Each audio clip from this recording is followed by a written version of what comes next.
بسم اللہ الرحمن الرحیم۔ اللہ کریم کے پیارو، نبی کریم علیہ الصلوۃ والسلام کے پیارو، اللہ تعالیٰ نے اپنے نبی رحمت صلی اللہ علیہ وسلم کو شان و عظمت عطا فرمائی تو اپنے محبوب کریم علیہ الصلوۃ والسلام کے پیاروں کو بھی بہت شان عطا فرمائی۔ ایک واقعہ ہے جسے دلائل النبوہ میں امام بہقی نے اور دلائل النبوہ ابو نعیم نے اور دیگر کئی کتب میں، ابن عساکر میں، طبقات ابن سعد میں اور للسیوطی میں موجود ہے کہ حضرت سیدنا عبداللہ بن عمر رضی اللہ تعالیٰ عنہ سے روایت ہے کہ نبی کریم علیہ الصلوۃ والسلام کے پیارے سیدنا عمر فاروق رضی اللہ تعالیٰ عنہ، آپ نے ایک لشکر اسلام کا جو تشکیل فرمایا اور پھر اس میں حضرت ساریہ رضی اللہ تعالیٰ عنہ کو ان کا امیر بنایا، اس کا سپہ سالار بنایا اور ایران کی طرف روانہ کیا۔ جب وہ لوگ وہاں پہنچے، لڑائی ہو رہی تھی کفار سے، تو ایک دن حضرت سیدنا عمر فاروق رضی اللہ تعالیٰ عنہ وہ خطبہ دے رہے ہیں اور خطبہ دیتے دیتے یکا آپ نے آواز بلند فرمائی اور فرمایا، یا ساریۃ للجبل، اے ساریہ پہاڑ کی اوٹ لے، اے ساریہ پہاڑ کی اوٹ لے۔ 3 مرتبہ آپ نے یہ فرمایا۔ جب آپ نے یہ فرمایا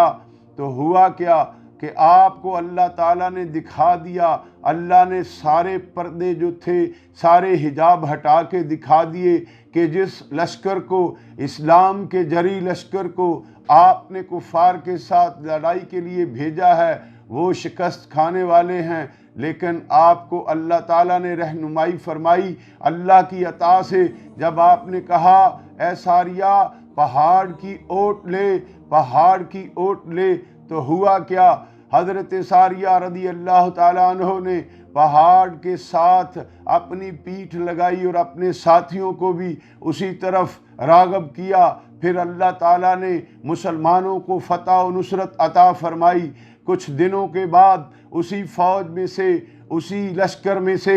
حضرت ساریہ رضی اللہ تعالیٰ عنہ کے ایک ساتھی مدینہ منورہ حضرت سیدنا عمر فاروق رضی اللہ تعالیٰ عنہ کے پاس آئے۔ جب آپ آئے تو حضرت عمر فاروق رضی اللہ تعالیٰ عنہ کو عرض کرنے لگے، اے امیر المومنین، ہمیں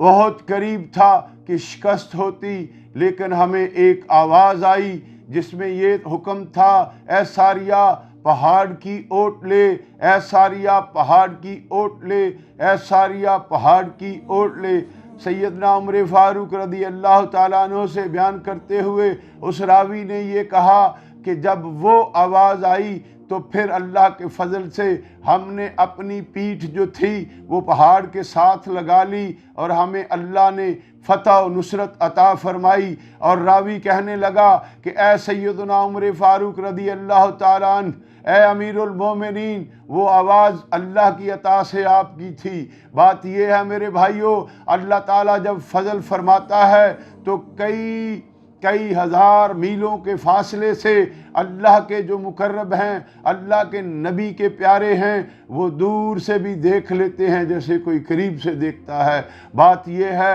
حضرت عمر فاروق رضی اللہ تعالیٰ عنہ نے جب یہ فرمایا تھا تو pھر اسلام کے لشکر کو، جو اسلام کا لشکر ایران کے شہر نہاون میں تھا اور حضرت عمر فاروق اپنے صحابہ کے ساتھ مدینہ منورہ میں خطبہ دے رہے تھے، خطبے میں جب فرمایا تو یہ دیکھو میرے بھائیوں، جس نبی کے غلام کی یہ عظمت ہے، اس نبی دو جہاں سرور کون و مکان محمد مصطفیٰ احمد مجتبیٰ صلی اللہ تعالیٰ علیہ وآلہ وسلم کی شان و عظمت کا عالم کیا ہوگا۔